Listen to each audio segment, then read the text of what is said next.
Chapter 131 to 2 vs 200 plus by Hydesgrain.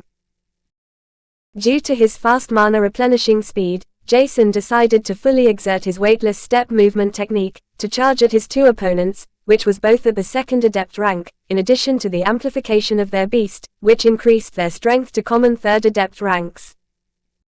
Even though Jason was innately only at the first adept rank, due to the baptism from the Black Origin Flame, his strength and mana core size were comparable to common 4th adept ranks. As such, he was stronger and faster than his first two opponents. Exerting weightless steps, his speed increased by 20%. Reflecting his opponent's straight spear thrust with one dagger, he leaned even further towards the ground, before he appeared in front of the spear wielder. Jason could only see a shocked impression on his opponent's face, as he cut through his neck with his dulled dagger. The spear wielder took one step back and his legs began to shiver, as they lost all strength, giving in. Jason didn't care about his "death" opponent, and he saw Seren attacking his opponent without using any mana, as Jason appeared behind the sword wielder, finishing him off. Right now it was more important to save as much mana as possible, at least for Seren, while Jason could use almost as much as he wanted, which frustrated Seren the most. His soulbond was already exhausted and couldn't use any more mana injections, while Jason could fight to his heart's content with some marginal adjustments. He had to adjust his combat style much more than Jason, and because of that, Jason's fights seemed more proficient and elegant. It seemed as if Jason's mana was without limit, and both Seren and Jason looked fine, finishing 20 spars in a row, only with some sweat pouring down the temples. Their classmates looked at them as if two Lord rank beasts emerged in front of them, and they wondered how these two freaks suddenly appeared in their class without them knowing.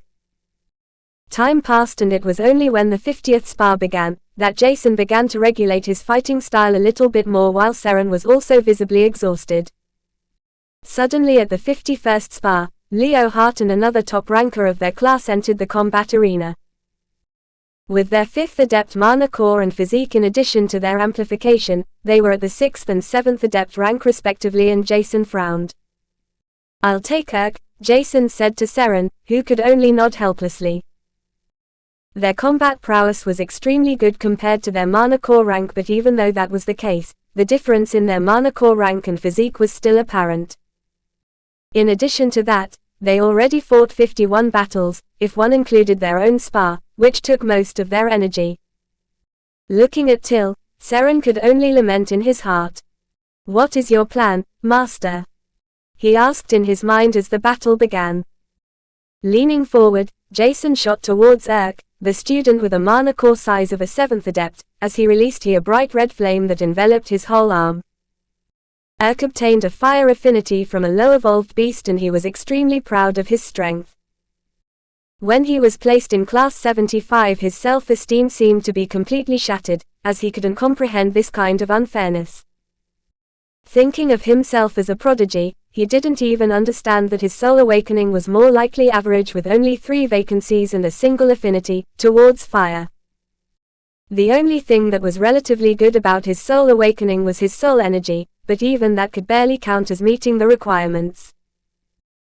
With his rather high mana core rank, he was confident in defeating anyone in his class and even the classes above him, but now these two clowns in front of him stole the attention he wanted to obtain because of their single spar and the toy fights against 50 other pairs. Urk wanted to receive praises from his teacher and classmates, as such he went all out, and the flames that enveloped his arm were flickering powerful with his desire.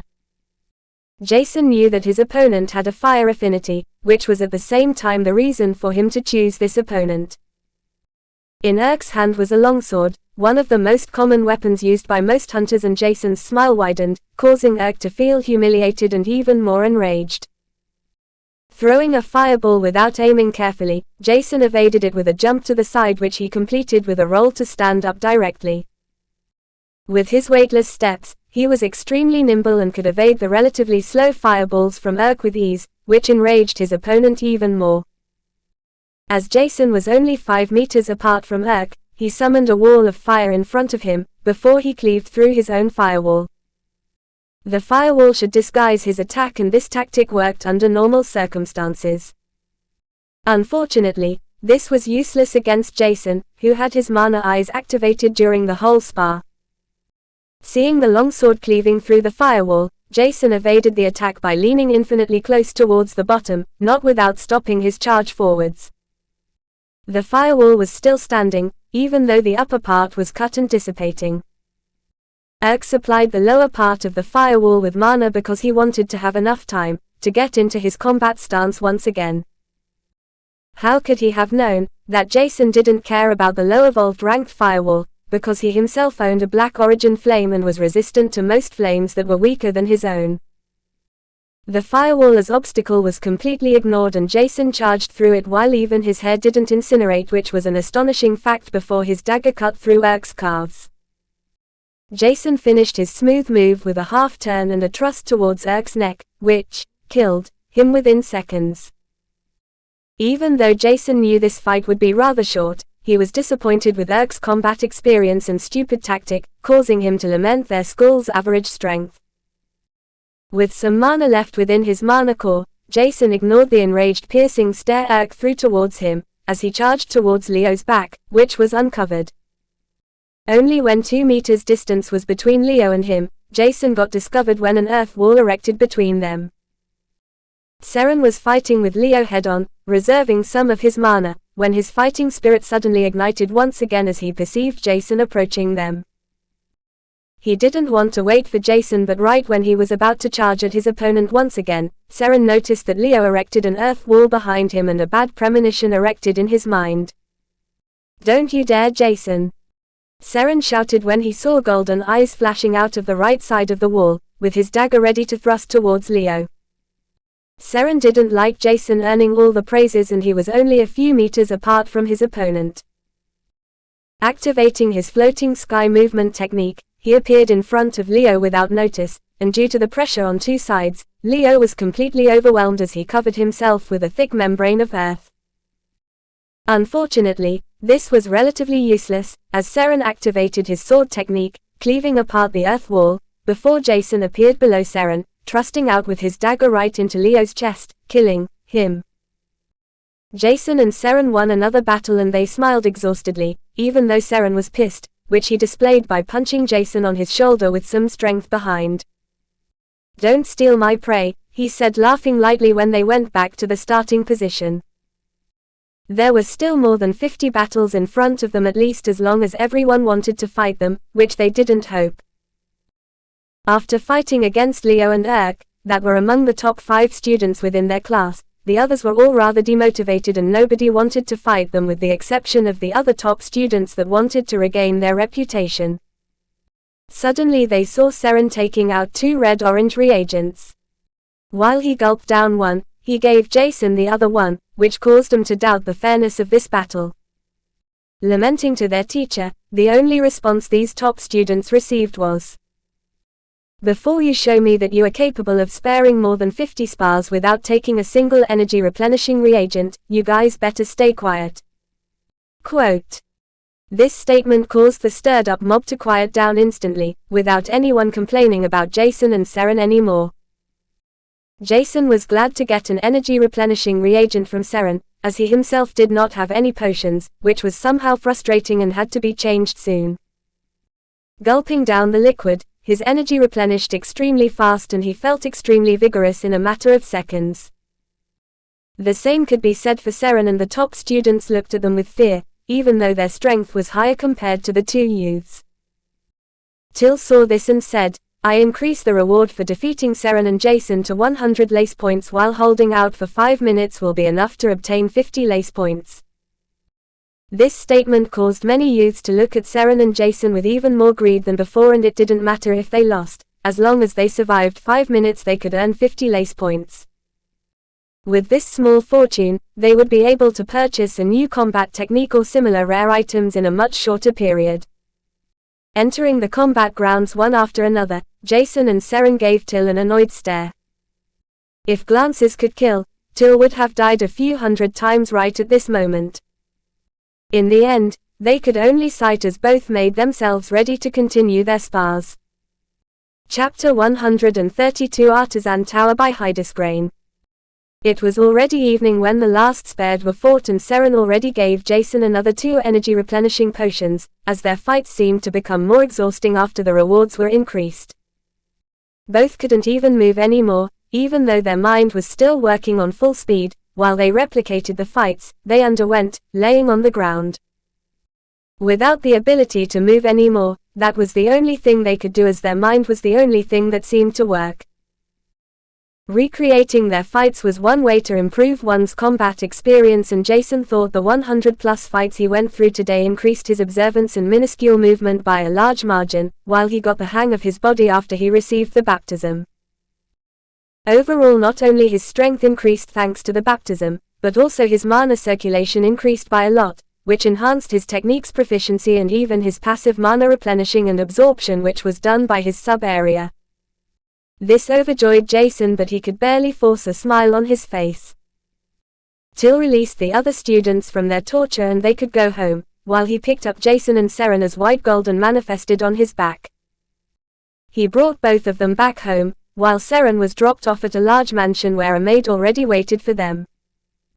Seeing Seren's dirty and disheveled appearance, without any strength left in his legs, she looked fearful at Till, before she dragged him inside.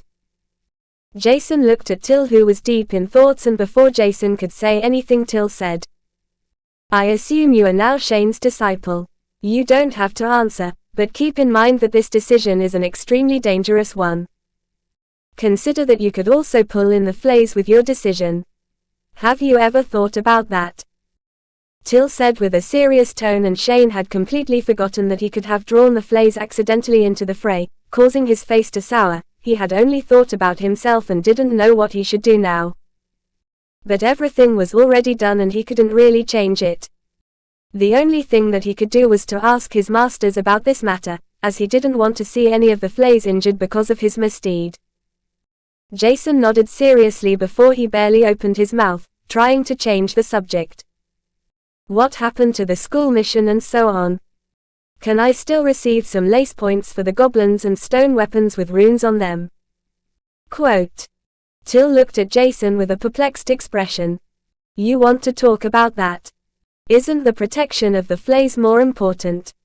But he disregarded this thought, as he thought Jason had already asked Shane about this matter.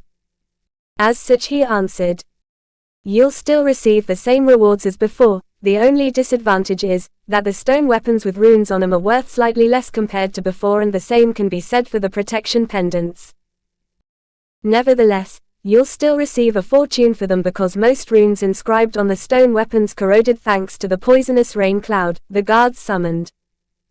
You can go to the Artisan Tower tomorrow, and I doubt you'll be disappointed with what you get." Till thought for a moment, and he remembered that the government still had to pay Shane his fee of 20% for all the materials they received from the Goblin basement.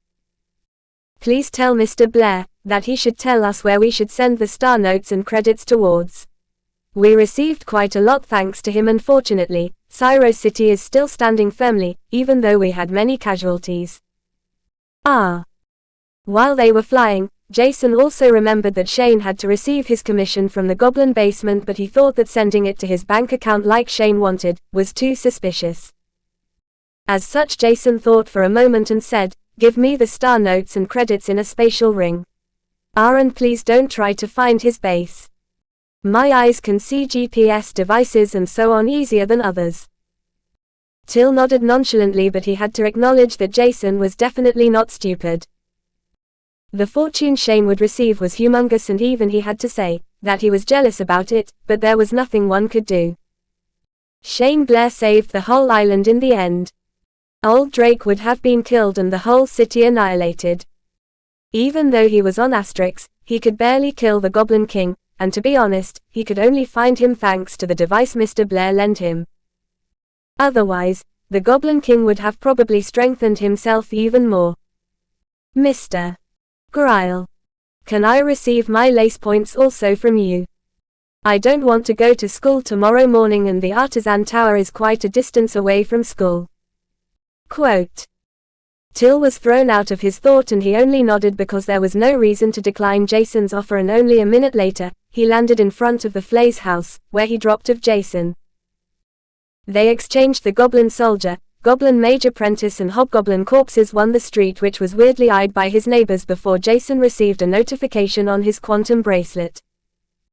His school profile was updated and Jason had now 100 lace points, which was nothing compared to the wealth that hung around his neck inside the conservatory, causing him to smile dryly.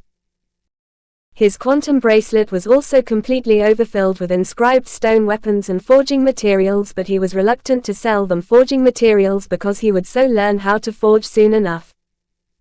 The only thing that he didn't really like was the extremely unsightly anvil that was heavier than anything he ever lifted. Jason said goodbye to Till, who looked at him with an interested gleam in his eyes before he soared into the sky. Looking at Till, who flew nimbly through the air, Jason also wanted to be able to fly as soon as possible when he went inside the house, thinking about flying around with a smile on his face. Jason greeted Gabriella and Mark, who sat at the dinner table eating, and he sat down with them to eat something. Apparently, Greg was absorbing mana as if he was obsessed, after Jason's strength increased. Even Malia was overwhelmed by Jason's skyrocketed strength, causing her to focus more on increasing her own strength instead of helping Jason out by answering questions all the time. As such, Jason ate with Gabriella and Mark before he went upside to his room, where he carefully sat on his bed before practicing the Heaven's Hell technique. Afterward, he felt extremely exhausted, and after feeding Scorpio with his last remaining strength, Jason fell into a deep sleep. It was 8 a.m. when Jason woke up by lovely stings that poked him, and he could see Scorpio that looked at him intently while transmitting the desire to eat something. Feeding Scorpio and handing out a small mana stone which he could absorb partially, Jason inspected his soul bond as he noticed that his exoskeleton seemed to have grown more sturdy, while he reached a length of 16 centimeters. His incomplete mana core told Jason that Scorpio would soon reach the 5-star wild beast rank, and Jason had a bad premonition that it would be at the same time when Artemis awoke, and he immediately called a shuttle. Inside the shuttle, he would practice his Heaven's Hell technique. But before the shuttle arrived, Jason worked out and washed up. Entering the shuttle and practicing the Heaven's Hell technique, Jason noted that his soul energy had increased to slightly above 15.4, which caused him to sigh in relief. If his increase in soul energy stayed the same, he would reach 16 units in his soul energy until Friday, which could be enough for both Artemis and Scorpio. At least Jason hoped so. Arriving at his destination, he could see a huge tower in front of him with the size of a few hundred meters, made out of tempered wire glass and alio marble, which were both grade 2 materials. Looking up, dizziness overcame him and he almost lost his balance. Barely being able to stand, he entered the Artisan Tower, where he was immediately obstructed by the guard at the front gates, who controlled everyone. Apparently the Artisan Tower had a few enemies and some desperate would try to bomb the tower, with whatever reason there may be, and Jason found this a little bit exaggerated. But he had nothing to hide anymore, and his quantum bracelet storage device was scanned, only for the guard to look at him with widened eyes, as he gave him the bracelet back with shivering hands. Apparently, he had seen the content of his storage device that was crammed with expensive ores, not many people would be able to afford, and the extremely big anvil was an even more astonishing sight. The guard made space for Jason, as he thought the black-haired youth in front of him could be the disciple of a high-ranked blacksmith or something like that. Avoiding offending people like Jason was always his top priority, otherwise, he might even lose his life if he did something wrong. Entering Syro City's Artisan Tower, Jason couldn't help but exclaim as he looked around. The whole entrance hall was filled with dense mana, and the sensation inside could be described as cooling and extremely relaxing. Walking towards the reception, Jason requested for an inspector to value some of his materials and weapons. The receptionist looked at Jason's ID he sent her, and she could only look weirdly at the ID and the person in front of her. Is that picture old? What? He is barely 14 years old. She doubted her eyes and looked at the picture of his holographic ID picture and Jason in front of her, wondering what was going on. But noting that he was only 14 years old, she wondered what he would have to let someone inspecting it. Due to her working spirit, she wouldn't allow any of her esteemed inspectors to waste their time on something unworthy. As such a slight seed of prejudice formed in her mind, telling her that Jason didn't have anything worthy with him because he wasn't from a renewed family or clan, which would otherwise be pointed out on his ID. Meanwhile, Jason wondered why the receptionist's expression turned so serious within a second. "Before I can let you through to an inspector, I have to see if the items you want to evaluate are worth the effort to call them. Please show me what you want to have inspected," she stated with a cold voice. "Here?" Jason asked hesitantly, and the receptionist laughed coldly in her mind, stating, "Yes, please sir." Quote. Okay. Without minding the receptionist's attitude, Jason entered his quantum bracelet with his mind, and suddenly with a loud boom, a few tons heavy anvil fell on the ground, creating multiple cracks on the marble floor that was strengthened by toughness runes. Ups. Chapter 133, Another Origin by Hydesgrain. Oops, Jason said when he noticed the cracks appearing on the beautiful floor, while the receptionist's face paled within seconds as she saw the humongous-sized anvil landing on the floor, breaking it open. Not only was she pale, but even the people around the entrance hall were also alarmed at the appearance of the dark blue titanic anvil appearing, and the guards at the entrance charged towards Jason, with their weapons unsheathed. What happened here? Question mark. The guard that let Jason through asked, seriously glaring at Jason. Damaging the Artisan Tower's property was nothing to scoff at, and it was obvious that this wasn't an accident. Scratching the back of his head, Jason explained the situation roughly, and the receptionist's face grew even paler, if that was even possible, as her legs gave in, thinking about the possibility that she could be fired or even worse. Her eyes turned wet with tears pouring down her cheeks. "Aren't you a little bit over the top?" Jason asked in his mind, and only now did he notice that he wasn't flustered to be the center of attention anymore like it was when he gained his eyesight. Weird, Jason told himself, but without giving him any time to think about it, a familiar woman entered his sight, causing him to grow slightly excited. "Miss Sharon," he said happily, not knowing why he was so happy to see her. Jason just didn't like this situation he was in right now, and he had much more things to do than wasting time to explain the whole incident he was dragged in. Oh, Jason Stella.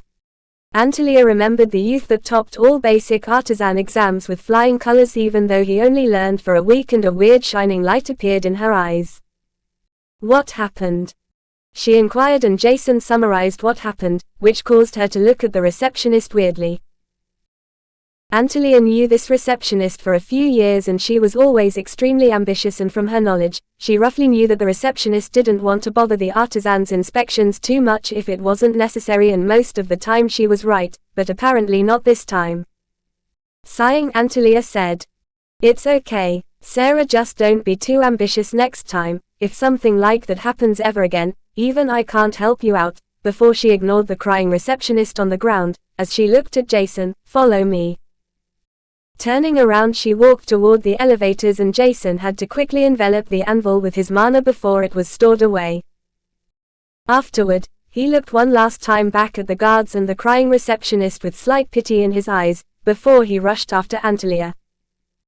He wasn't sure where exactly they were going, but he thought Antalya might bring him to an inspector, which caused him to follow her. Entering the elevator, they descended towards the underground, and only a few seconds later the doors opened, revealing a massive white silver shining hallway with dozens of doors leading to other rooms. With his mana eyes activated, Jason could see the mana fluctuations through the doors, and there were all kinds of testing machines, smithies, brewing rooms, and rooms for rune masters to learn about inscribing. Antalya explained where they were, and apparently the rooms above the surface were for rank 2 and above artisans, while rank 0 apprentices and rank 1 beginner had to stay below the surface. This was only so because there were just too many rank 0 and rank 1 artisan to house them above the surface. Otherwise, the Artisan Tower would need a height of more than a few thousand meters, which the current dome wouldn't support. Antalya talked a lot, and she seemed to be excessively proud of Syri City's Artisan Tower, causing Jason to suppress a chuckle. How funny it would be to tell her about my master's artisan ranks, Jason thought in his mind, laughing inwardly. But Antalya looked extremely satisfied, which Jason found it quite interesting, so he followed her to a seemingly ordinary room. They entered without knocking. Entering the room, Jason saw a middle-aged man hammering on a red shining ore, which was shaped under the violent assaults of the hammer strikes, while black grains and impurities seemed to be expelled. The ingot cooled down extremely fast, while the middle-aged man released a red-orange flame from his hand, enveloping the chunk before it ignited once again. Continuing to strike the red shining ore until it was shaped a perfect chunk, Jason's mana eyes were drawn to it, as he noticed something important. First, the red chunk was a grade 3 fire affinity infused ore, called Hepastit, which was mainly used to manufacture fire affinity mana weapons, and the mana veins within the red chunk seemed to be partially cleansed to Jason, even though he wasn't sure why it looked like this. Second, and the most shocking factor was, that right in front of him was a tier 1 D rank origin flame, which was said to be extremely rare. Did Shane or Dahlia lie to me? Jason wondered, but then he remembered that not even Shane himself had one, which meant it had to be rare. Who is that man? Single quote. Giving it some thoughts, there couldn't be many humans within on Asterix with such a valuable flame. Is that maybe Syro City's rank 5 blacksmith who is also the president of the Artisan Tower? Single quote. Was Antalya trying to bribe him, or what was going on? Jason wondered, and only now did the bulky middle-aged man notice his guests. "Oh Tally, what are you doing here? And who is that small boy?" he asked, and Jason wondered, Tally. Single quote. But hearing Antalya's response, everything was immediately clear. Dad. This is a student of the 6th affiliated Vanguard School who has passed all basic artisan exams with 100%, Antalya said, and somehow Jason thought there was a meaning behind her behaving like that. However, he didn't really care about that because he only wanted to make business today. "Hello, sir. My name is Jason Stella, and today I am only here to conduct business with the Artisan Tower," Jason said, explaining everything clearly without creating any misunderstanding, while glaring towards Ms. Sharon, without anyone saying anything. The middle-aged man seemed nice, and he decided to ignore his daughter's scheming as he greeted Jason friendly. "Hello Jason, my name is Cheng Sharon, and I'm the president of the Artisan Tower and also the only rank 5 blacksmith we have here."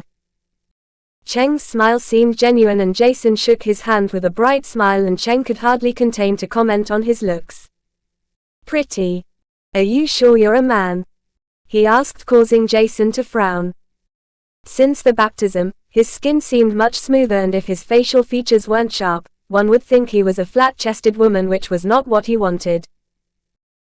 Looking at Cheng, he wondered why he didn't look similar to him, because Cheng's skin was not as fair as his. But thinking about the difference of ranks between their origin flames, Jason conducted that AD rank baptism was relatively weak and would only cleanse a small portion of impurities. But what wondered Cheng and his daughter was rather that Jason seemed unmoving with his comment that he was either the president of the Artisan Tower or the only rank 5 blacksmith, which was new to them. Normally everyone wanted to get closer to them once they found out that Cheng was the president or Antalya his daughter, but Jason frowned, which was refreshing in Cheng's opinion, as he began to laugh. While Cheng laughed, Antalya looked at Jason seriously, and she couldn't avoid asking, "Why are you not astonished about my dad?" Quote. And Jason's answer caused Cheng's laughing to immediately stop, as it seemed to have been stuck in his throat. "I don't think anyone else except the Artisan Tower's president and rank 5 or probably almost rank 6 Grandmaster Blacksmith should have an origin flame on Asterix, right?" Quote. Both Antalya and Cheng looked at Jason with widened eyes, as the existence of the origin flame was their family secret, and Jason could only chuckle, saying, "If you expose your flame like that, it's only normal for someone like me to notice an origin flame." With that he meant his mana eyes, but he continued without explaining. "May we start our business?" Jason asked politely, and Cheng subconsciously nodded his head without caring that he previously wanted to finish forging a mana weapon out of the Hepastit chunk he had already prepared. "You are here to get some things inspected, right? If my daughter brought you to me, you must have something expensive with you. Show it to me, please." Cheng was subconsciously already politely to Jason, who was only 14 years old, as it was not normal for a youth at his age to either know about origin flames or how to identify them. Maybe he is an heir from a different island or even Canir. Who knows, anything could happen, and it's not like it's the first time either, Cheng thought while seizing up Jason once again. After receiving his baptism, Jason's mind became more rational than before, and he didn't mind the attitude others give him as much as before. As such, he entered his spatial device with his mind and threw out 215 stone weapons with inscriptions on them, 60 iron weapons made out of rhyolite ore, 25 low and mid-grade 1 weapons that previously belonged to hunters, 3 peak grade 1 weapons from the hobgoblins, inside the large room, which was now littered with weapons. In Jason's hand, one could see 15 protection pendants, and with a smile he could barely draw the attention of the 2 artisans in front of him. Antalya couldn't get a grip over her emotions, as almost the whole room was littered with weapons, but it seemed as if there was something missing. Meanwhile, Cheng's thoughts were completely different from his daughter's. Stone weapons with intact runes on them. They are definitely not from the goblin siege. Almost all runes were destroyed by the corrosive rain, backquote, as he faintly heard his daughter's voice. Where is the anvil? Quote. Boom. Chapter 134. High by Hydesgrain. Suddenly a dark blue anvil appeared out of nowhere, landing on the ground, almost cracking up the ground due to the immense weight it possessed. The anvil was large enough to reach Jason's waist and radiated calm and tranquil mana. Luckily they were within a forging room which was required to hold out some weight, otherwise, Jason would have never taken out the heavy anvil again. He had already destroyed the entrance hall's floor, which made him already uncomfortable. Cheng carefully inspected the stone weapons with runes on them. When he turned around in shock once he heard the loud particular sound generated by crashing on the floor, he immediately knew that it was something extremely valuable. But once he saw the anvil, his breathing stopped and he slowly staggered towards the anvil without saying a single word as sweat pearls appeared on his forehead. Antalya noticed her father's weird behavior she had never seen before and frowned because she couldn't really detect anything exceptional from the anvil. But Jason was pleasantly surprised after seeing Cheng's behavior, because Shane behaved similarly but more restrained before he told Jason what exactly the anvil was. After Shane told him what exactly the anvil was, Jason didn't want to sell it anymore, which Shane rejected. Shane said his anvil it better, and Jason was in dire need of star notes to increase his cultivation faster. As such, selling the anvil would be much better, because Jason wouldn't need it anyway. Before Cheng could say anything, he was once again shocked by Jason's next words. That's a pseudo-mana peak grade 3 cloud titanium anvil, and it has the effect to calm the blacksmith's mind, while additionally tempering the ingots shaped on it. Cheng's legs almost gave in hearing that, and looking at Jason's calm expression, he wondered what kind of terrifying youth his daughter brought to him. Tycoon was the only thought running through his mind, while his determination to obtain the cloud titanium anvil soared. He searched for new forging equipment for a long time, and this anvil in front of him was one of the best things he could ever get the hand on, considering the connections he had throughout the archipelago and some parts of Canir. There was only one extremely big issue: the price. Cheng frowned deeply, as he knew that he didn't have enough funds to purchase such a treasure, even though he had amassed a small fortune over the last few years. He paled slightly and looked at Jason, uncertain. I want all of it, but what about the price? Cheng asked, hesitating slightly, which caused Antalya to look at both Jason and Cheng taken aback. She wanted to boast about her father being the president of the Artisan Tower, but now it seemed like her own father was trying to curry favor with Jason, a common student. This seemed extremely weird and shocked her to the core, as her father was normally extremely prideful. Jason looked at Cheng and wasn't sure what exactly to say. Shane hadn't told him the price for the cloud titanium anvil, which caused him now to frown. Cheng saw Jason's frown, and the sweat pearls on his temples thickened as he wanted the anvil in front of him, even if he had to take a loan. 10,000 star notes. How about that? But I don't have enough on my hand right now. It will take some time to gather all of them. Chen offered, and Antalya cried out in shock, WHAAT. while Jason could only hardly contain his expression. He knew that grade 3 weapons, for example, were worth a few 100 million credits, which was equivalent to a few star notes, and considering that the Cloud Titanium Anvil was a pseudo-magic grade 3 object, Jason had thought he would probably get something between 300 to 500 star notes, which were more than enough for him.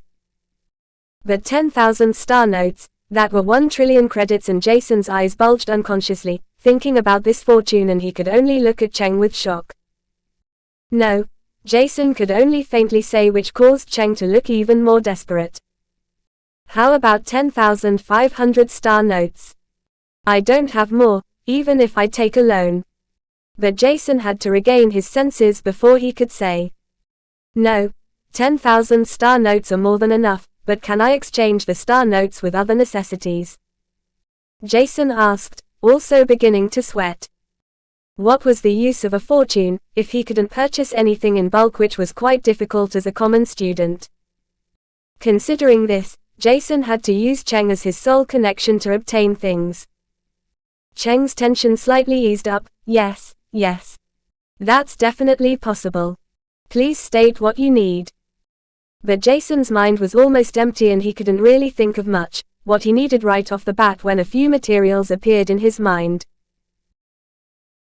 I only need around 1,000 star notes, 50% mana stones ranging from grade 1 to 3 in large quantities, a few of dark iron, jade iron, tanzanite, magic silver, star sand, a bunch of magical ranked mana cores from all kinds of elements, including spatial, light and darkness, grade 1 blood essences, a large quantity of nightshade flowers, blaze maples, stonecrops, radiant twigs, Creola azaleas, mountain peony, hideous bee honey, and a ton grade 2 soil. Before Jason knew, he had already stated dozens of things he needed, and unconsciously Antalya had opened up her holographic screen to write down all things he stated. Looking over the list, she began to frown deeply. These were all items used for rank 0 to rank 3 artisans from all 3 occupations and gardeners. With this, she could only wonder what Jason wanted to do with so many materials. And I would like to change the storage device of my quantum bracelet to a more advanced one, which includes a larger storage device with a preservation function. I hope that is possible. If I ask for too much, I hope the rune-inscribed weapons are enough to compensate for it. Jason tried to make a generous face, but Antalya could only curse in her mind. Yeah. Don't you think you're a little bit over the top? But before she could say anything, her father showed a radiating smile and answered, deal, while holding his hand out to shake Jason's. It didn't take Cheng long to consider this deal, as he would never find such a treasure like a Cloud Titanium Anvil ever again, except on Kanir maybe. However, the prices there were even more devastating for such treasures because of the big families that tried to monopolize everything, and he was even more glad that he could trade with a large number of low-grade materials, as the merchants he knew would give him a discount for bulk purchases. In the end, he would pay the most for the mana stones, as the merchant trading them gave the smallest discount. Thinking everything over, Cheng calculated that he would have to pay Jason at most 9,000 star notes, which was a discount of 10%, and even if he would have to pay more, it would definitely be fine with him. Signing a contract, both Cheng and Jason seemed to be pleased with the outcome. Cheng obtained a pseudo-mana peak grade 3 anvil that increased his chances to enter the Grandmaster Blacksmith rank, 60H, and Jason received a fortune worth of materials. Thinking about the herbs and plants he would receive soon, Jason decided to plant them into his conservatory in order to let them grow and stay fresh. Maybe he could even obtain some harvest from them, as Jason would at first learn how to forge from Shane, which was still a month or so away. Before he would learn how to forge, Shane told him that he had to memorize all the important aspects from the bulk of books he sent him. Only after some time passed, he would really start to forge, and to learn that, he would require a mountain of materials, as mastering anything could only learn how to forge out of failures. There has never been a master falling from the sky, except unfortunate cases that ended bloody. Before Jason would go to school, Cheng told him to follow him in order to change out his quantum bracelet storage device. Cheng manufactured a special quantum watch together with a fellow runemaster not long ago with a large storage device which he wanted to give it to Jason. The quantum bracelet was made out of PEEK GRADE2 and low-grade 3 materials and completely black in color, while the storage device had a space of 100 mx 100 mx 10 meters, which was 40 times the size of his former storage device. One could say that it was a present from Cheng to Jason, and he thanked Cheng politely, which shocked the rank 5 blacksmith. Why is this youth so polite to a nobody like me? Does he not understand that I want to gain his favor? He thought, without even considering that Jason's background could be shallow. If Cheng knew that Jason was an orphan without any wealth, he would wonder how a treasure like a cloud titanium anvil got into his hands. With his newly obtained quantum bracelet, Jason left the Artisan Tower after the configuration was done. Now, Jason was finally able to download all files sent by Shane and Dahlia from his large memory stick. While waiting for the shuttle, he received a notification from Antalya with a weird emote behind that almost caused Jason to throw up. Isn't she a little bit too old to throw herself at a 14-year-old student? Jason thought as he opened one book sent by Dahlia and Shane. Chapter 135, Scorpio by Hydesgrain. Sitting inside the shuttle, Scorpio appeared in front of him, pleading for mana stones. Which one did Jason? Scorpio had only requested food until now, but Jason felt an itchy sensation coming from his small soulbond, causing him to feel expectant. Is it already time? He wondered as he took a batch of small mana stones from his vast storage device. Cheng would need some time to gather all materials, but to comfort Jason he already received a small batch mana stones, and he asked himself if it was already enough for Dahlia to enhance Scorpio's potential, but it was unlikely. But that could wait for some time, as Artemis evolution was more important than increasing Scorpio's potential. Once Scorpio's potential increased, he would look out for a suitable evolution path for his cute scorpion who laid on the grade 1 mana stones on his lap. Mana filled the whole shuttle and Scorpio absorbed everything greedily until they arrived in front of the school gate. Carefully holding Scorpio and the mana stones with both hands, he left the shuttle without disturbing his soulbond's mana absorption. Searching for a tranquil place, Jason sat down, leaning on a tree before placing Scorpio once again on his lap. Taking out some more mana stones, he began to absorb the mana inside them and his surrounding. He had a mountain of low, mid, high and peak grade 1 mana stones and lots of grade -2, and they were most likely more than enough for him to reach the master rank. They were worth a fortune, but remembering Dahlia's words about the vast mana she required to enhance a beast's potential, Jason ignored this mountain. Grade 1 and Grade 2 mana stones were pure and efficient enough for someone to reach the Magus rank at a relatively fast pace, while Grade 3 mana stones would be even purer and denser. Meanwhile, Grade 4 mana stones couldn't be used by someone below the Magus rank under normal means, except if there were special occasions like the splitting mind technique Jason had undergone with the mana isolation circle. Once the mana inside mana stones was released, one had to either absorb it or it would slowly start to scatter, and only because of the mana isolation circle, Jason was able to absorb everything. This, however, was extremely dangerous, and only thanks to the devilish Valkyrie shield fruit, he survived. Remembering the pain, Jason shuddered involuntarily, before he distracted himself once again. Time passed and it was already lunchtime when he noticed that Scorpio was molting once again. The old green exoskeleton was slowly expelled while a darker and lusher shining exoskeleton could be seen. Inside the exoskeleton was a faint blue trace vibrantly gleaming, as if it was alive.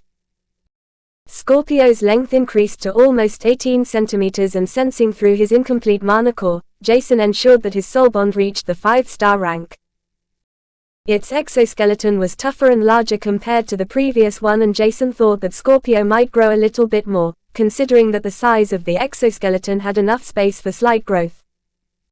His own body expelled some old skin after his mana absorption finished, but overall not much changed, as he was already cleansed from most impurities. It would wonder him if there were many impurities inside his body until he reached the expert rank. But his skin grew slightly tougher, while his mana core and physique strengthened a tiny bit. However, compared to the amplification caused by the Black Origin Flame, it was almost nothing. What Jason confused about his Origin Flame was that every time he saw an Origin Flame, his own flickered vigorously, transmitting him the thought of insatiable hunger. Maybe his Origin Flame wanted to devour other Origin Flames, but there was no way to test it out without searching for a different Origin Flame or experimenting with another one. Nevertheless, considering the dangers, Jason had to disregard this thought. It didn't take long for Scorpio to regain its senses after the molting was completed, and it jumped around joyful as its strength advanced further. It had the desire to help Jason out of a sticky situation, and it grew stronger with each day passing after Jason received the Origin Flame's baptism. As such, Scorpio wanted to grow even stronger, and with the mana it absorbed, it would begin to plant a poison affinity seed, once it had accumulated enough. It roughly understood that Jason's new master could enhance its strength somehow, but right now it had already a good enough potential to reach the awakened stage. As such, Scorpio wanted to gift Jason a poison affinity within his mana, which meant that he wanted to create a poison affinity.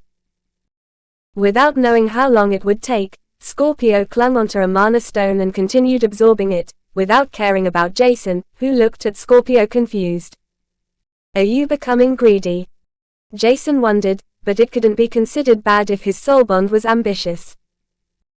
Even though Scorpio's strength increment could be considered positive, the amount of soul energy it needed increased to 10 units, while Jason's own soul energy was amplified to 16.75 units. If Artemis needed 11 soul energy, Jason had to increase his own soul energy by more than 2 units for her to barely fit inside. And even this, as the worst-case scenario, was not possible to achieve for Jason, who could at most increase his soul energy by 1 unit until Friday evening. Because of that, he decided to disregard the possibility of increasing his soul energy to let Artemis fit into his soul world. Even though he did not have enough space for her, she would most likely still listen to his orders. The only issue was that Jason couldn't really store her inside his soul world without having enough soul energy, and due to that, she would have to stay with him the whole time. He wasn't sure how much her appearance would change, and if it was even allowed for Artemis to come out of the soul world while he was in school, as she would most likely attract more attention than Scorpio, who sat on his shoulder, inside his pullover bag or hidden somewhere to not enter the soul world with the Artemis ice aura caused by her evolution, around. Thinking about that, he would have to inform Till about this and the problem would most likely be solved, but it still bothered him that he didn't have enough soul energy for Artemis, causing him to sigh deeply. Jason took a bag out of his storage device with a large towel and a few additional mana stones. Placing the mana stones below the towel, he laid Scorpio on top of the towel in order to avoid any discomfort, when he carefully put on the bag. Walking slowly towards the combat arena, Jason continued reading. He figured out that his knowledge increased with each day passing, as Shane and Dahlia's wisdom and experience could only be called vast, which was definitely an underestimation. It didn't take him long until he reached the combat arena, and unsurprisingly he was one of the first to arrive, as there was still more than an hour left until combat classes would start. As such, Jason sat down and practiced the Heaven's Hell technique, to increase his soul energy by 0.1 unit with a single sitting. When Jason opened his eyes, he noticed that Seren sat next to him, while most classmates already arrived. Seeing Jason opening his eyes, Seren asked, "Do you think we have to spar all the time with each other? Hopefully Master has something else to do, otherwise, we will adapt to each other's combat style and it will become boring, don't you think so?" Quote. Smiling slyly he added, "We need some stronger opponent with different combat styles, our classmates are too weak." And as if Till heard Seren talking to Jason, he walked into the combat arena next to the instructor Brain, who taught them the Weaponry Knight technique. Looking around, Instructor Brain noticed Jason, and upon inspecting his mana core, his eyes bulged and a trace of fear could be seen within him before he averted his gaze to the other students. "From today onwards, I'll be responsible for Class 54's combat training. Due to the wide range of combat experience, the school decided to take the best combatants from every class in order to create a special combat class to further develop their respective combat prowess even more. Jason, Stella and Seren Jiwaya, please follow Mr. Gryle. He will be responsible for the special combat class. Quote. After the instructor finished his short speech, the whole class went into an uproar. While Jason and Seren looked at each other with bright smiles, the weaker students gossiped with each other about what the special combat lessons were. However, the loudest voices were the top students, who couldn't accept this decision. Why weren't they taken to the special combat classes? They were the top students of their class. Single quote. And before the combat arena went completely into a chaotic chicken nest, one could hear Till stating, "Right now only 2 students from every class will be selected to enter this lesson. If any one of you has the courage to fight either Jason or Seren, please come out. Otherwise, scram and wait until next week, where anyone is allowed to challenge the 150 special combat class seats. In order to prevent too many students from challenging anyone, you'll have to pay 10 lace points to do so anyone. The 10 lace points will be deducted and not returned. Winning or losing doesn't matter. The reward for winning will be the permission to enter my special course, while losing will punish you with a 2-week ban from challenging anyone. Instructor Brian will proceed and explain everything to all of you." Chapter 136, Big by Hydesgrain. The top students felt betrayed about the school's decision, but there wasn't anything for them to do because they had to acknowledge that Jason and Seren were too strong for them. At least for the moment, and mainly because of their weird abilities, they still had to analyze. Jason and Seren looked at each other smiling brightly, when they heard that they would be able to spar with the strongest students from all classes. This could be considered an immense opportunity, and Jason was even happier to have received such a pleasant privilege. Thinking back to the time where he was only a novice rank and extremely weak, Jason noticed that it hasn't even been that long since he became strong enough to compare himself with his peers, and thinking about his current combat prowess, he could only smile. With a Mana Core rank of a 1st Adept, he could already defeat other classmates with a Mana Core rank of the 5th Adept rank, after adding the amplifications from soul bonds and in Jason's case his baptism. Jason's Mana Core size and physique reached the 4th Adept rank, while he could still defeat 7th Adept ranks with his strategies, Mana Eyes, and his evolved ranked Black Fire affinity once someone underestimated him. Being underestimated was rather unlikely within the special combat classes, and Jason was expectant to see how strong the other classes were. Following Till, Jason and Seren talked to each other, and Seren estimated that most students had the strength that was comparable to theirs when they didn't use their most powerful attack. The biggest problem in his opinion was the excessively powerful elemental affinities from evolved beasts, and some even said that there was an unblemished beast soul bond within the 6th affiliated Vanguard school, which shocked Jason. Even though this student was said to have only a few soulbond spots, it was already rare for someone to contract an unblemished beast as the first soulbond, but Seren looked around unbothered. In Jason's opinion, Seren's behavior could only be described as nonchalant, as Seren told him that his second soulbond will be a rare guardian rank cub, which was even more shocking than getting to know that someone formed a contract with an unblemished beast. They trailed behind Till for 5 minutes until they arrived at the highest floor of the combat arena, where the other students were already waiting for them. Looking at the badges on their school uniform, one could see 74 different numbers in pairs, and it seemed as if they were the last to arrive. Once they entered the combat arena, everyone immediately began to scan their Mana Core rank, before they smiled weirdly. A 1st Adept rank and a 3rd Adept rank. Is that some kind of bad joke? They asked themselves upon inspecting Jason and Seren's core, while Seren and Jason did exactly the same. Everyone except Jason could only see the Mana Core rank, while he could see everyone's real strength behind them, forcing him to smile weirdly. While Seren saw Mana Core ranks between the 4th-7th Adept rank, Jason noticed that only around 30 students had a Mana Core size of a 5th Adept, while the strongest ones seemed to have already reached a Mana Core size infinitely close to the Expert rank, which caused a wide gap between the strongest and second strongest, who had a Mana Core size infinitely close to the 9th Adept rank. Fortunately, There was only one of such existences, and Jason immediately thought it had to be the students that bond an unblemished beast. Seeing Jason's gaze remaining longer on her than on others, the slender girl with blonde hair and blue eyes wasn't sure what to think about him, except for one thing that was for sure. Hot. She thought as her gaze remained on Jason, even though he averted his gaze to scan through the other students around her.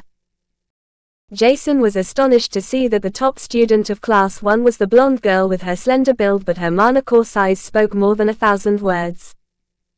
Mixing themselves among the 148 other students, Seren and Jason looked at Till, who began his short speech. Today, everyone here can be considered the best of the best among the combatants in our school's first grade. Due to our negligence, the school didn't establish a special combat class for the last few years to strengthen the new generation's best warriors, but after the Goblin Tide occurred, all schools will start to focus more on enhancing the abilities of our combatants once again.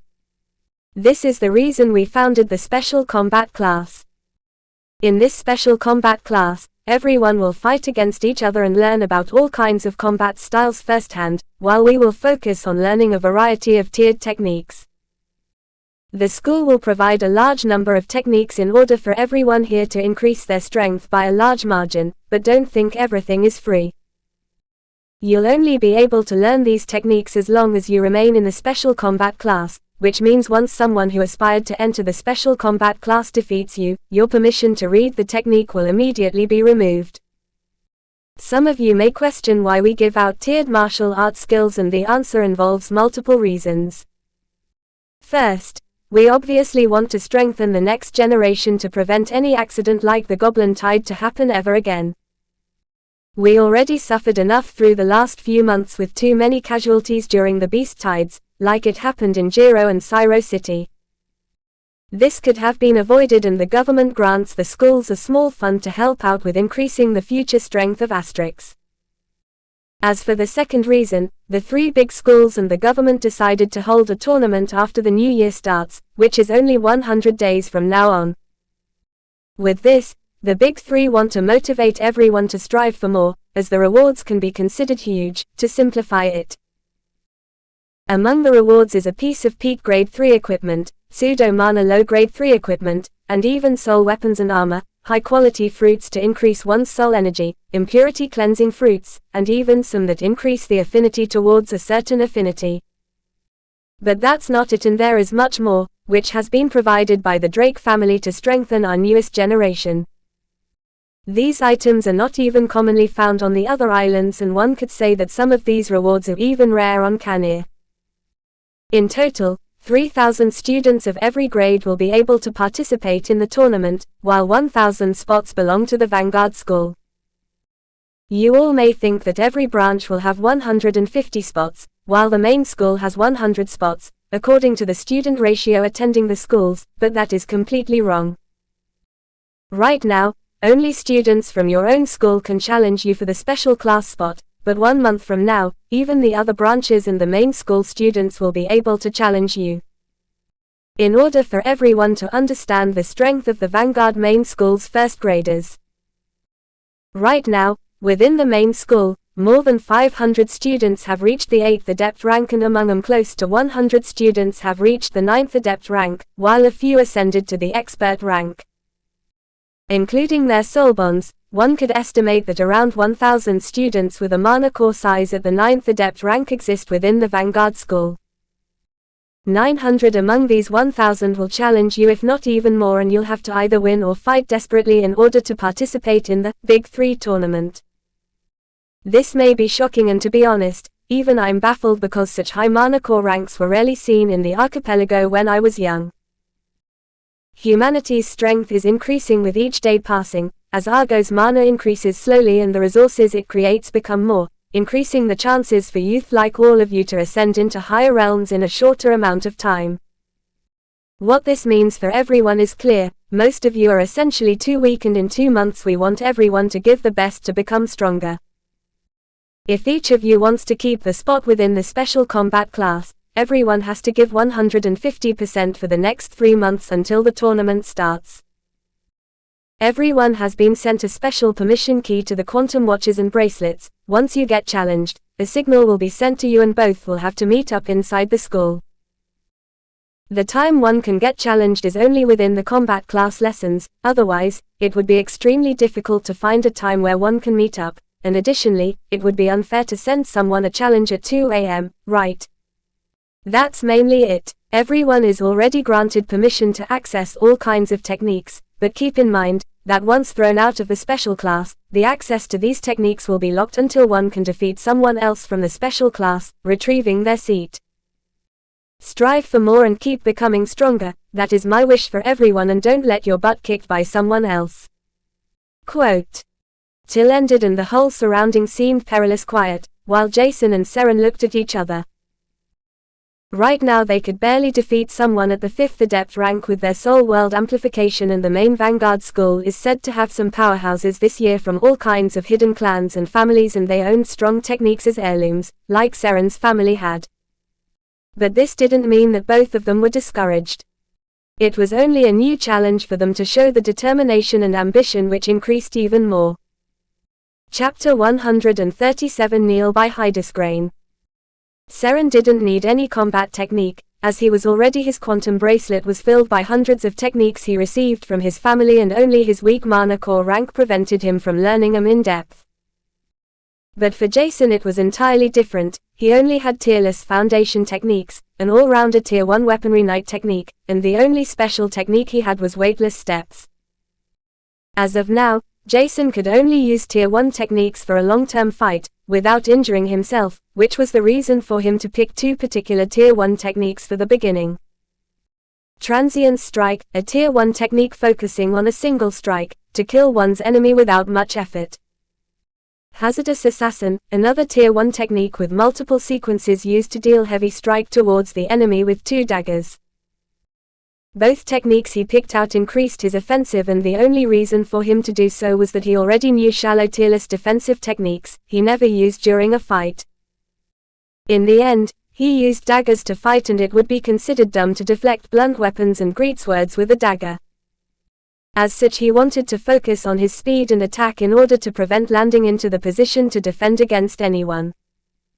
It might be stupid, but for his current goal, it was the only path he could choose. After he found these two techniques, Jason also looked for an archer technique, and a peak tier 1 technique called Spinning Arrow jumped into his view. As the name suggested, one could shoot spinning arrows that changed their trajectory within the air, due to a certain circulation of mana within the arrow, and it was said to be a difficult tier 1 technique. Downloading the 3 techniques, Jason seemed pleased, and Seren asked him if he wanted to learn the techniques now or if they should search for opponents to spar, when a boy and the blonde-haired female walked straight towards them, without caring about anyone around them. It almost looked like the combat arena belonged to them, and that they were king and queen within the special combat class, which caused Jason to smile lightly. The boy with his brown hair and green eyes greeted them, while the blonde-haired girl remained silent. Hello, my name is Milo Dirk and this is my classmate Bella Wall. We noticed that both of you belong to class 54, which increased their class ranking by 21 grades, and we like to spar with our school's celebrities. Milo said, but Jason and Seren only looked at each other confused. Celebrities? Who? Before their attention turned back to the brown-haired youth, looking at him as if he was a degenerate. Seeing that the youths were confused and looked at him like that, Milo's lips twitched lightly, which turned even worse when Bella next to him began to chuckle lightly before she asked, "Are both of you free to spar with us? According to your mana cores, it won't take long until the two of you will be thrown out of the class. Let me see how tough the two of you are," she said, smiling full of fighting spirit. Apparently, she was similar to Jason, even though both of them didn't know anything about each other. She was an orphan and raised up by a loving adoptive family. Even though they didn't have much money, her adoptive father was a decent hunter, and when she awoke her soul, he gave up everything to support her, causing her to end up in the 6th affiliated Vanguard school. She wanted to care for her family who adopted her, and entering a good school was the best way to become stronger. With her high amount of soul energy and 4 soul bond spots, she was confident in defeating the two youths in front of her.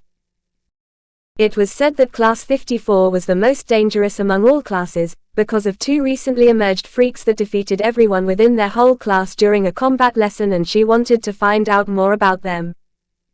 After she noticed that their mana core rank was extremely weak, she was immediately disappointed. Jason noticed that Bella was looking at them with a fighting spirit, but behind that, he could also faintly see traces of disappointment and even disgust which wondered him. Both Seren and Jason accepted their proposal, and they went to the combat arena as one of the first among the 150 students within the combat arena, and it wasn't long until the first few began to gossip and even laugh at Jason and Seren because they dared to fight Class 1's top 2 students, even though their opponents were multiple levels above them, which annoyed the two friends. Without him knowing, Jason's pride he accumulated over the last 2 weeks was hurt at least as much as Seren's, who came from one of the big families. Over the last few weeks Jason increased his strength by a few times, and even now there were still peers looking down on him, which not only frustrated him but also a deep sense of anger began to emerge in his mind, which he never felt before. It had been a long time since Seren had been looked down upon, and in the past, it was only his family that dared to look down on him, but for peers that were only at the adept rank to look down at him like that was unacceptable and caused him to grit his teeth. He despised his own situation because he only began to absorb mana for a short time. If only his mana veins weren't malfunctioned, he would have already reached the expert rank and beat these idiots into a pulp, if they dared to look at him and Jason with ridicule and even disgust. His mind was about to enter a state comparable to a berserk mode when Jason tugged at his shoulder. Turning around with anger, he was about to explode trying to release his anger, when he gazed into Jason's eyes. Unconsciously stepping back, Seren could only be intimated by Jason's cold eyes that radiated a faint trace of killing intent, while the calmness within him seemed to be more dangerous than his own state. "Can you use your mana injection on other people?" Jason asked calmly, and Seren only nodded subconsciously. Who the hell is her? Seren couldn't help but think, still staring into Jason's eyes. He had never seen someone comparable to Jason, except war veterans and old geezers that survived 3,000 deaths by a thin thread, but the most important thing Jason had in common with them was the calmness they radiated. If he knew that Jason's killing intent was his master's fault thanks to the devilish Valkyrie shield fruit and torture he endured in addition to the baptism Jason underwent due to the Black Origin flame, which caused him to see everything much clearer, Seren wouldn't know how to look at Jason. Nodding his head, Jason thought for a moment until he said, "If you can inject me with 4 or more mana injections immediately after the fight starts, we will show them who these idiots are laughing at," with his lips curling up into a cold smile. He didn't have anything against Bella or Milo per se, but an example had to be made to show everyone who they laughed at. Seeing Jason's smile, Bella felt weird while Milo began to despise the two students in front of him, that had the weakest among the weakest mana core among all 150 special combat class students. They were about to start the countdown, when Jason turned around. "Mr. Grile, can you please supervise the battle and summon your greater blessed wolf to prevent anyone from getting injured? We don't want anyone to receive permanent injuries, right?" Quote. This sentence caused the surrounding to laugh out, as it seemed that Jason didn't want to receive any injuries from the fight, but Till felt completely different with a bad premonition forming in his mind. He just couldn't get the hang of Jason at all, which was the most dangerous thing that could happen when fighting someone. Jason was unpredictable, which caused even Till to be slightly uncomfortable, as he summoned his white goldish furred wolf. Turning back to Bella and Milo, Jason saw Milo's anger, and smiling at him with a radiating smile, caused him to feel even more enraged. It was as if his eyes said, "I want to beat these two idiots into a pulp." Till ordered his soul bond to radiate his healing ability right off the bat because he felt that something was extremely odd, and an uncomfortable feeling spread through his whole body when the countdown slowly began to resound through the combat arena. 3.2.1 When the countdown reached 1, Jason stepped forward, while Seren placed both hands on Jason's back in the center of his scapula, and while the mechanical voice exclaimed, "Fight start," Seren immediately released 4 mana injections within a short succession, flooding Jason with a devastating and almost uncontrollable amount of mana, causing blood to pour out of his orifices. Meanwhile, Milo covered himself with his wind-transmuted mana as he charged towards the two of them with bloodshot eyes and his two daggers in his hands, while Bella shot 3 water jets toward Jason and Seren. Not even a second passed until Jason injected all of the mana within him into his eyes while releasing his accumulated killing intent to the fullest potential within his eyes. Meanwhile, he also utilized the Abyssal Effect, which's power was amplified by a few times thanks to his increase in mana core rank, baptism and 4 mana injections. Neil, quote. One could only faintly hear a quiet, yet overbearing voice coming from Jason, filling the whole combat room with a deep sense of death and the subconscious intention to follow his order. A few weak-willed students at the 4th Adept rank followed his order subconsciously, even though the order wasn't directed at them, forcing them to kneel down on the ground. Fear spread through every cell within their body, causing their instincts to take action without them noticing it, and they couldn't imagine how it would feel if this was directly ordered towards them. Chapter 138 Worship and Fear by Hydesgrain. Radiating a dense, eerie and perilous hue around, Milo, who was only a few meters apart from Jason, began to hesitate for a quarter of a second, which was enough for him to look straight into Jason's golden eyes that were filled with coldness and killing intent. Subconsciously, his attack stopped and his daggers fell to the ground lifelessly, as he stared into these deep eyes, falling deep into an abyss that was filled with nothing. Suddenly Milo sensed something in the far distance that looked down on him, seemingly comparing his whole existence to an ant. Noticing the sheer pressure radiating from the being, Milo's eyes widened and tears poured down his cheeks, when he fell down on his knees, without the will to stand up once again, while his wet eyes turned lifeless. The water jets, flying towards Jason, disintegrated into smithereens due to the sheer pressure radiated from Jason's killing intent and mana, while Bella noticed that something was wrong when Jason's eyes pierced right into her mind. This caused her to enter a deep black abyss like Milo, without anything except a weird but alarming and dangerous pressure radiated from within. Without noticing, she subconsciously fell onto the ground exactly like Milo, while her eyes remained dry, due to her distance towards Jason. Shivering violently, the frightening and uncomfortable sensation caused by the pressure completely shattered her will to fight Jason.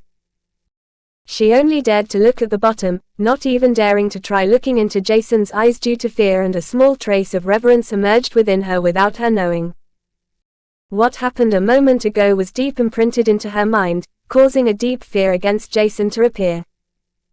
Jason meanwhile receded his killing intent as his whole body grew weak, almost forcing him to collapse on the ground when Seren took a hold of him. "Can you inject another mana injection?"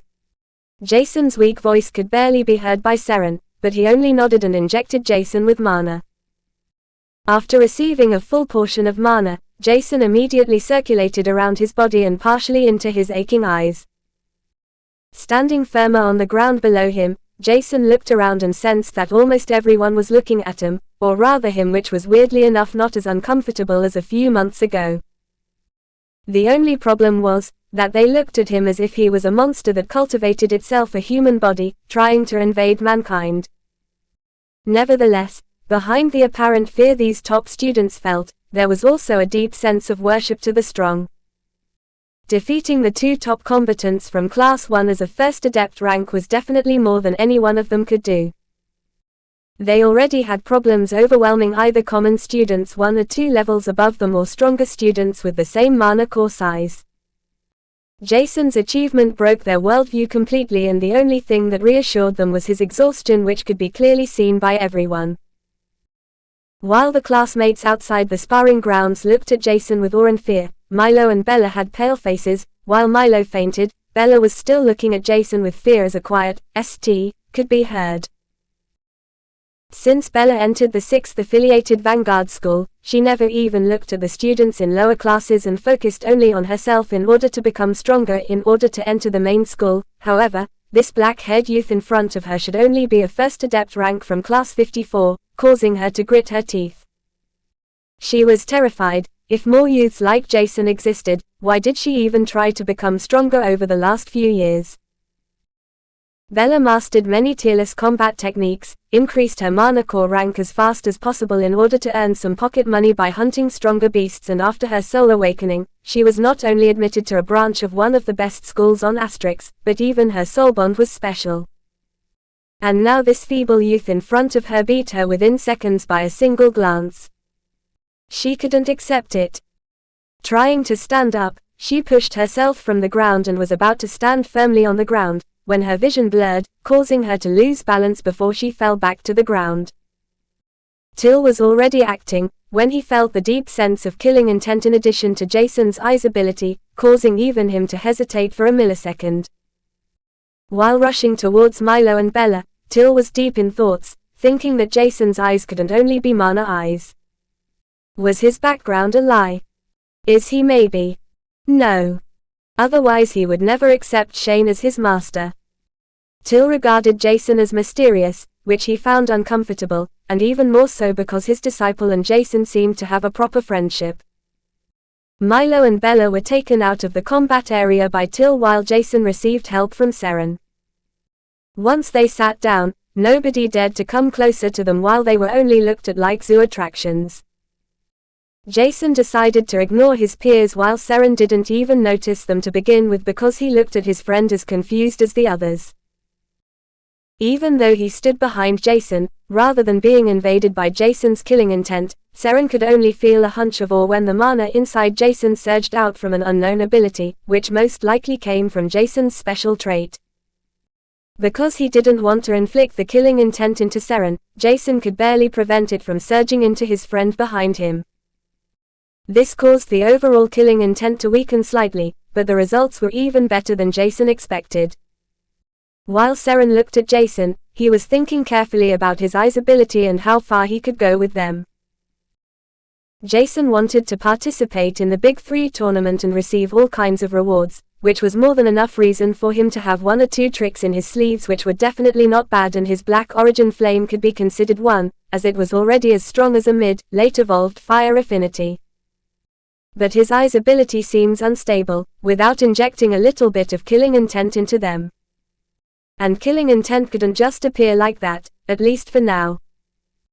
There had to be even the slighted trigger point to cause a surge of killing intent accumulating within him, even if it was only something minuscule and he couldn't control it perfectly with his will. Without enough mana, his eyes ability was also not strong enough, and thinking about it, Jason estimated that he could barely intimidate someone at the same mana core rank or slightly above while creating a small seed of fear within them.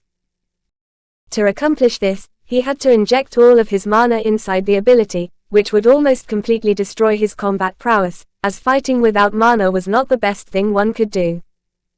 It was a one-time attack and not something to attack multiple times. The Greater Blessed Wolf healed Milo and Bella as well as possible, while Milo woke up after 10 minutes. Bella was already able to stand once again after a short recuperation time, and looking towards Jason, a deep sense of anger could be seen within her eyes with a small hue of fear, covered deep in the back of her eyes. She had never feared anyone until now, as her mana aptitude was advanced, and since her soul awakening a few months ago, she was revered as a prodigy. Now, however, she kissed the ground in front of another youth, that was 7 levels below her to boot at. Milo woke up and looked around confused, not knowing what happened, when he spotted the black-haired youth with golden eyes, and he seemed to be in deep thoughts. Cold sweat poured down his back, and without caring for anything else, he rushed towards Jason, as his instincts told him. One had to know that Milo's instincts were extremely good, and since he was young they always benefited him. He wasn't particularly rich, but due to his instincts, he picked an evolved ranked beast with the potential to reach the magical rank, which made not only himself but also his family proud. In addition to his large number of soul bonds he can form, he had sometimes even found rare herbs within the wild zone that were covered extremely well. One time, he even helped an old lady who fell on the ground while crossing the street. It was not only his instincts that caused him to help her but also his innately rather soft heart, while he looked rather crude and spoiled on the outside. Thanks to helping the old lady, he found out that she was the mother of a Grandmagus, who was extremely thankful for helping his mother. As such he gifted Milo something expensive. Since then he completely trusted his instincts. Appearing in front of Jason, the black-haired youth was thrown out of his thoughts as he looked up, not knowing what Milo wanted from him. Even though Milo flinched when they looked into each other's eyes, he bowed down deeply and shouted with all his might, "I'm sorry for provoking you two." Which caused an even more chaotic situation than Jason and Seren defeating Milo and Bella, as everyone thought it was more of a one-time thing due to the top students underestimating their opponents, even if the spar created a deep sense of fear within them. Everyone looked perplexed at Milo and Jason, while Bella turned around with widened eyes, shocked about what her friend said to Jason, not understanding what the hell Milo thought. Jason looked straight into Milo's eyes that quivered, and he could see sincerity, even though there seemed to be something else. As such, he accepted Milo's apology, because he wasn't hurt, rather than that he beat him up. "It's fine, if you want, you can sit down."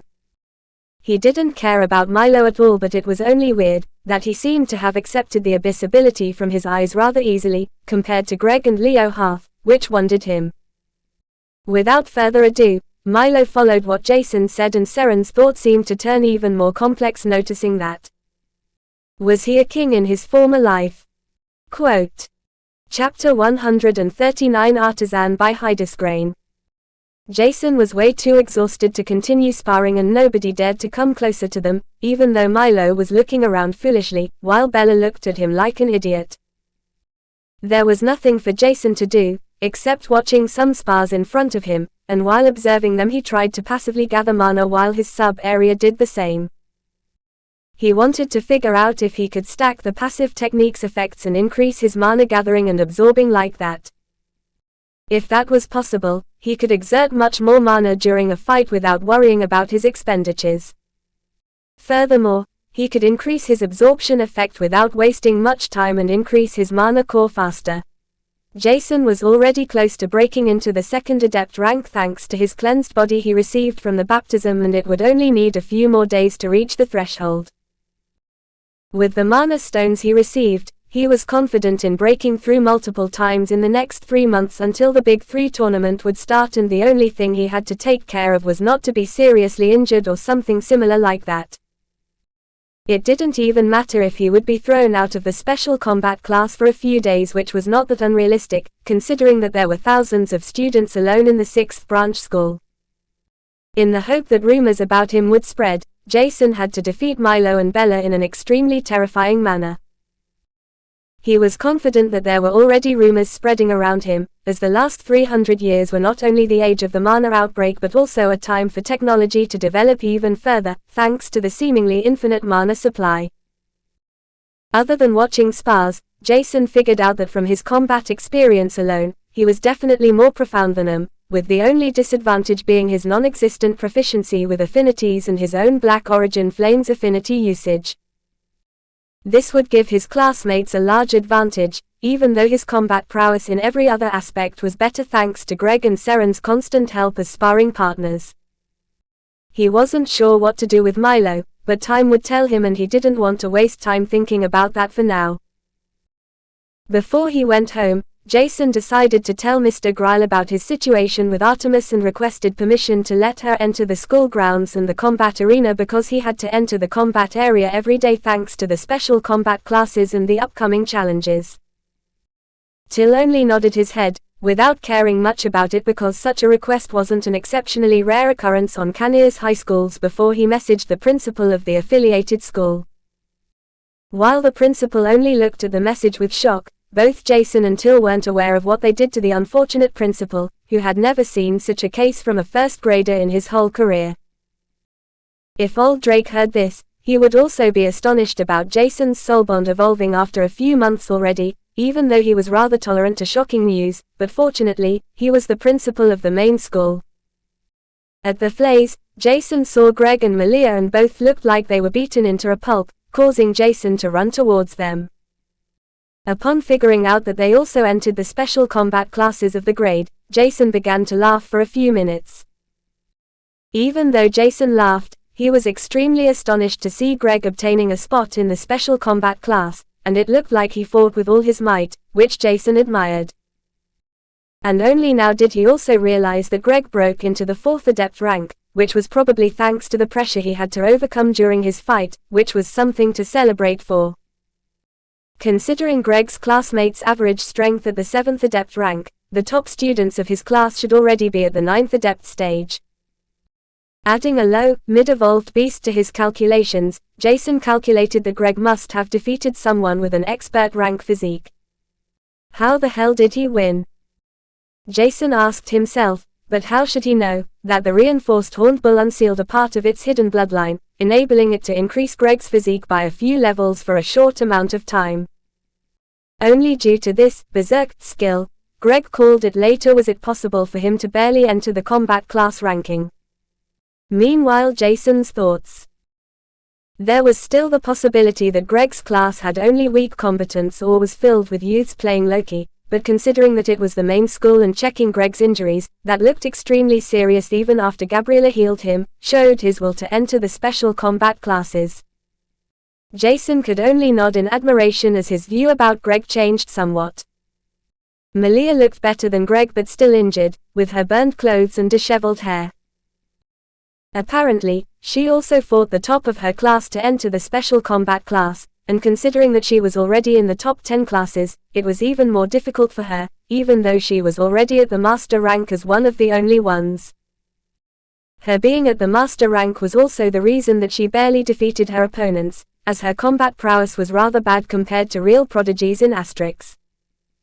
Her mana aptitude was superior to others while her combat aptitude could have been better, which doesn't really matter as she has a wide knowledge. Furthermore, nobody would ever force her to fight someone with a life or death battle, at least Jason hoped so. Having reached the master rank at the age of 16, she would probably be able to compress her mana and create a drop of mana before she turns 20 years old, which is definitely a great feat. The aptitude towards mana on Cania was not per se better than on the archipelagos, while only the big family clans and companies increased this aptitude ratio slightly, by inheriting their mana aptitude to their descendants. There were always exceptions, either positive or negative, while both Jason and Malia could be said to be positive examples. After they talked with each other for some time, everyone went into their own room to absorb mana or to train outside, honing their combat techniques. Right now the most important thing for everyone was to increase their combat prowess and mana core rank to gain a good ranking on the Big 3 tournament if they were still able to take hold onto their spots, as the benefits were just too good.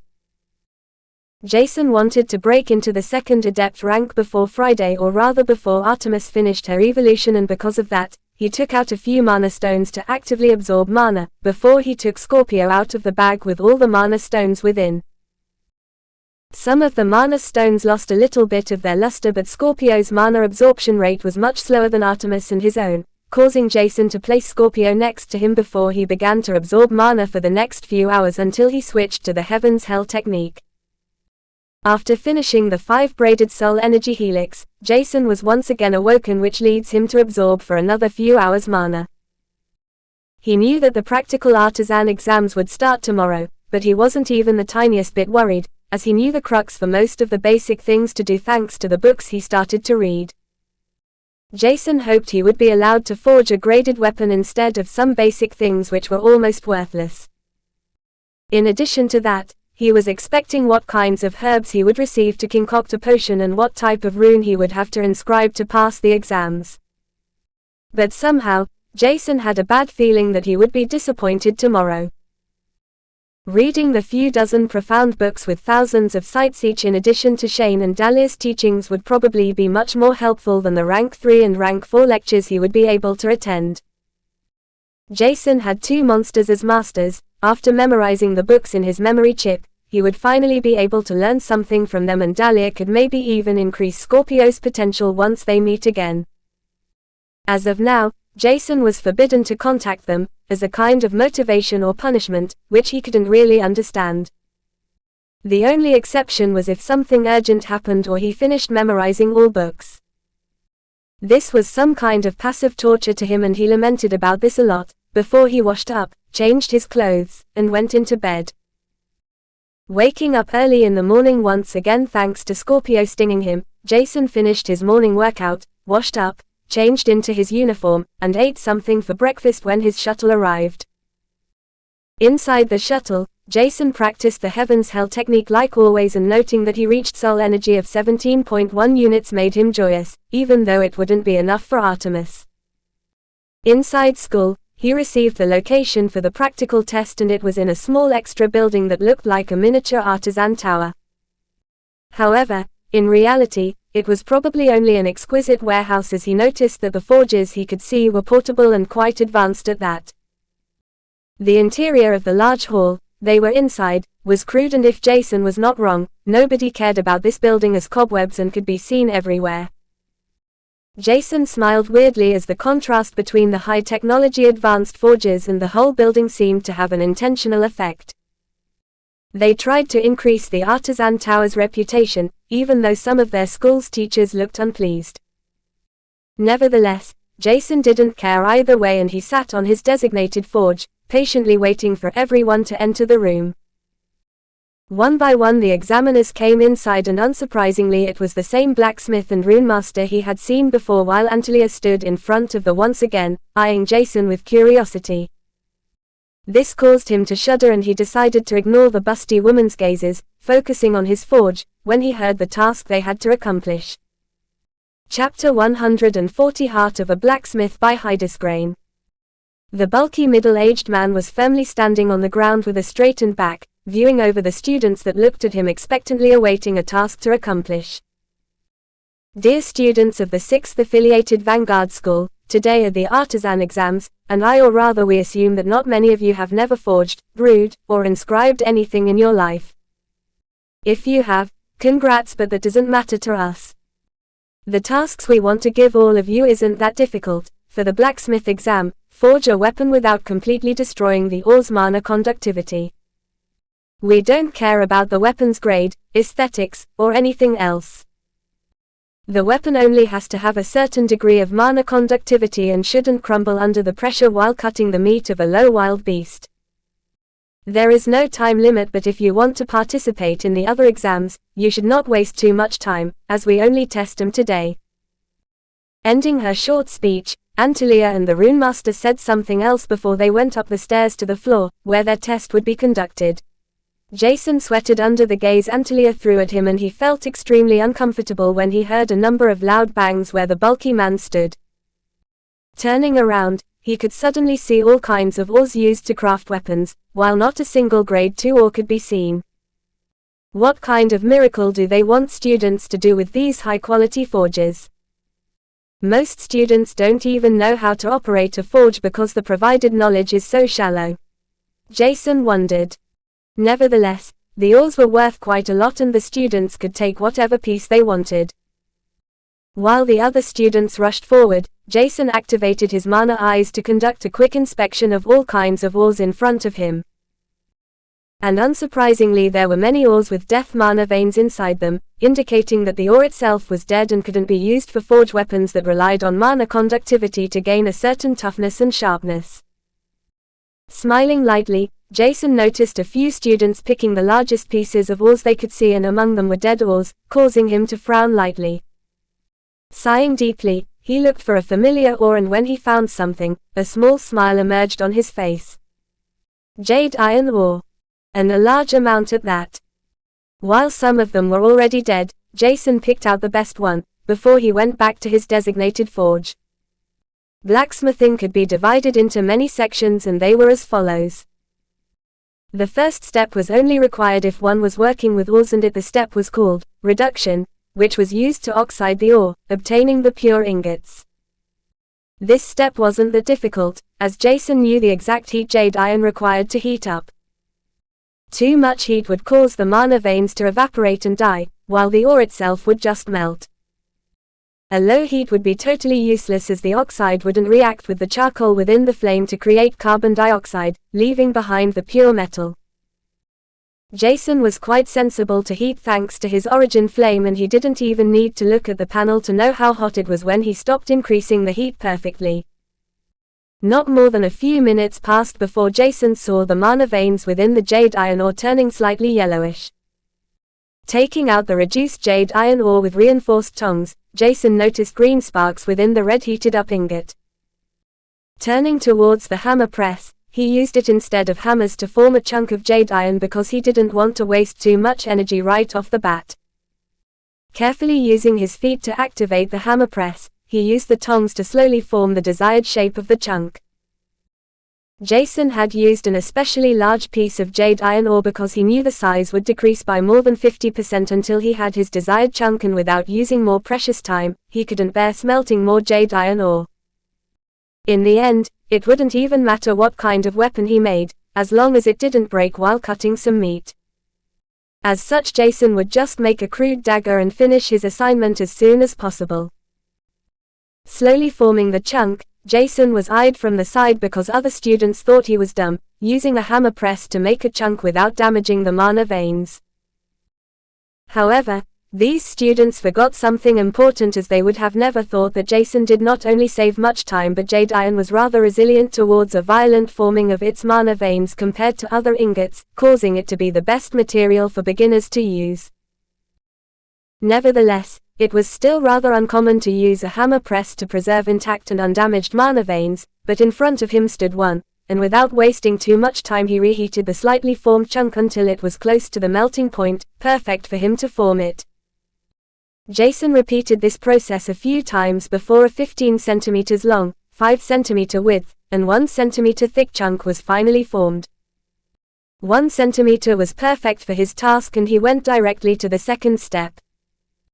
Heating up the jade iron ingot once again, he placed the end of it on the anvil that stood in front of him, while the other end was gripped by the tongs.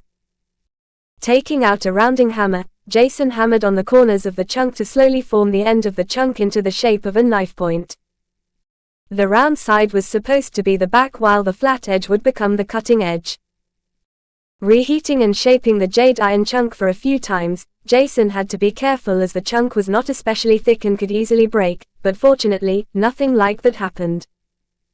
Leaving enough space for the tong to grip the end of the chunk, Jason looked at the piece of jade iron with a satisfying smile. It looked better than expected, and now he had to establish a blade. Heating up the chunk once again, he repeated rows of small taps with his hammer up the blade to narrow the jade iron. Working on both sides, Jason prevented it from distorting, which was also extremely important to maintain a good balance.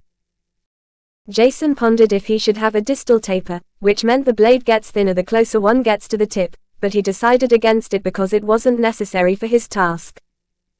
The small dagger was almost finished, and Jason reheated the jade iron chunk once again with sweat pearls forming on his face.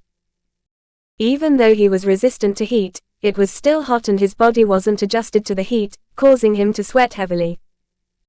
Looking around, he noticed that his classmates looked like they were dying within the flames, as most school uniforms had already ignited, causing the examiner to jump into the fray.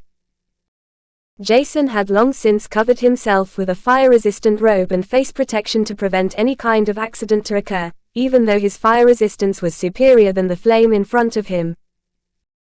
Heating up the grade 1 Krollo oil next to him to 50 degrees Celsius, Jason took out the shaped dagger and adjusted some marginal flaws he didn't like before he cooled down the hot jade iron ingot within the slightly heated up oil in front of him.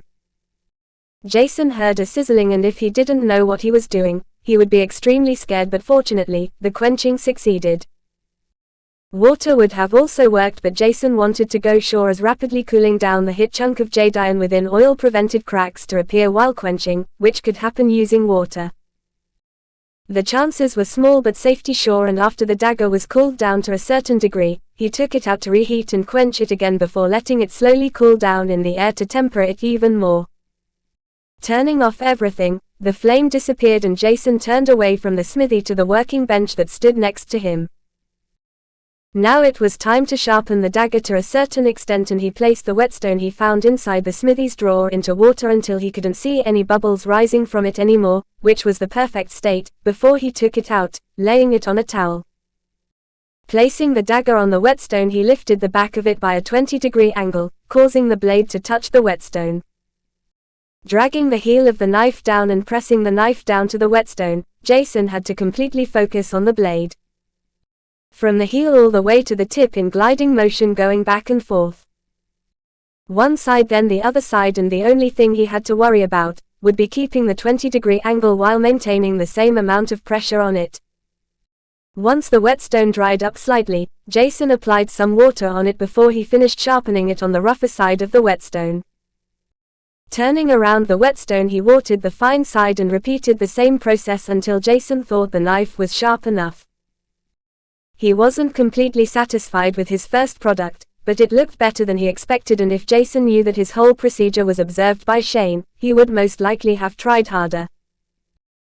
Unfortunately, that wasn't the case, but Shane, who hid inside the shadow of the building, nodded his head in approval, while the rank 3 blacksmith noticed Jason walking towards him, with question marks in his eyes before his expression turned into astonishment when he saw the knife in Jason's hand. Jason knew that he would pass this exam, and he waited for the perplexed blacksmith to finish his examination before he went up to the second floor after he took back his first produced dagger.